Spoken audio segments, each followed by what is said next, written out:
north side of the island, the body of water. On this side is the North Atlantic Ocean. Wow. But on the south side where the fantasy is, that's the Caribbean Sea. So we actually watched by two seas. Even though this side is always a few degrees cooler than the Caribbean Sea side, because the weather in terms of how cold it gets is actually influenced by America. And America's about 3 hours by flight in that direction. Okay? From this part we can see about 3 islands clearly, starting with the one way in the back furthest away from us. That is our second biggest island on my map right here. It's called Virgin Gorda, which actually boasts the #1 beach in the world. Wow. As it was voted by Time and Leisure magazine and other publications. It's called the Bass. Now the reason it was voted #1 is because it's very unique. The Bass is actually a combination of really gigantic boulders that are so huge that they form caves. In between these boulders, we have white powdery sand pools that you can actually swim in, with 2 beautiful beaches on each side. It would not be found anywhere else in the world. That's why it was voted the #1 beach in the world, okay? Virgin Gorda has about 3,000 residents.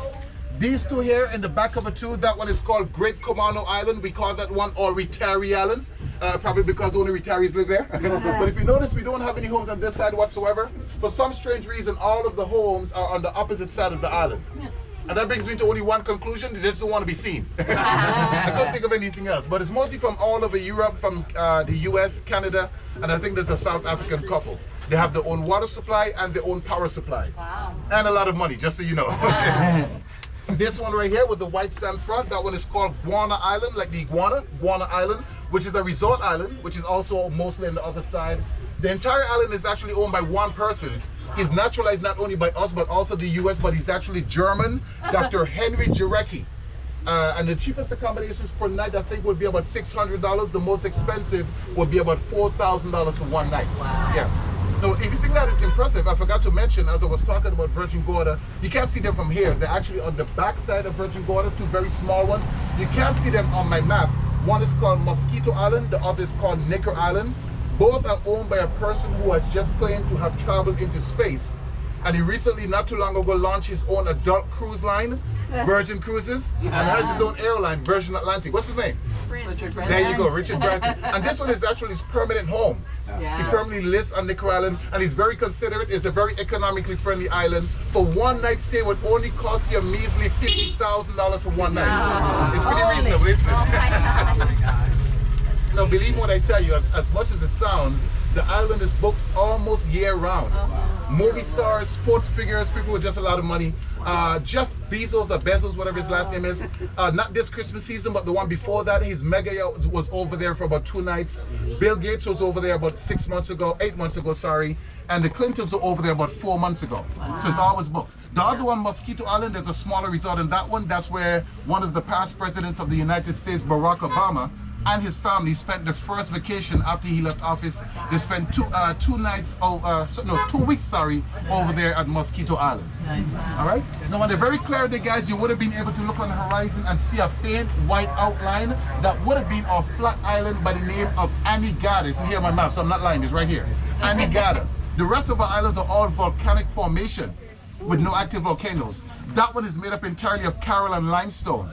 So the highest elevation is only about 28 feet. You can stand in the treetop and you can see the whole island. Now our maps, yellow represents swimming beaches. So look at this. The whole backside of Anegada, even part of the front, has to be one of the longest continuous beaches in the Caribbean, about 10 miles of white sand beach. And it's also surrounded by the 3rd biggest barrier reef in the world, which is called the Horseshoe Reef. Now guys, you have to bear with me guys, because I love showing images because it gives you a better understanding of what I'm trying to tell you. I told you about the bats at Virgin Gorda. This picture does not even do it justice. This is a very faded picture of the inside of the bats at Virgin Gorda. That is the inside. But notice the white sand pools and the big boulders, okay? And also I just mentioned the flat island of Anegada. This is what it looks like. That's the flat island of Anegada right there, which only has about 400 residents. Only about 400 people live on Anegada.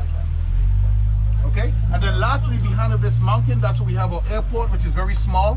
It is the only, from June 1st of this year, is where we started having direct flights into Tortola, done by American Airlines. Before that, your 2 connections to get here would either be to fly to Puerto Rico and take a small plane that only takes about 20 to 25 minutes, or even closer, believe it or not, you can fly into your last destination, St. Thomas, and take a ferry that only takes 55 minutes. But it took you 14 hours to get here. Ask the captain about that, okay?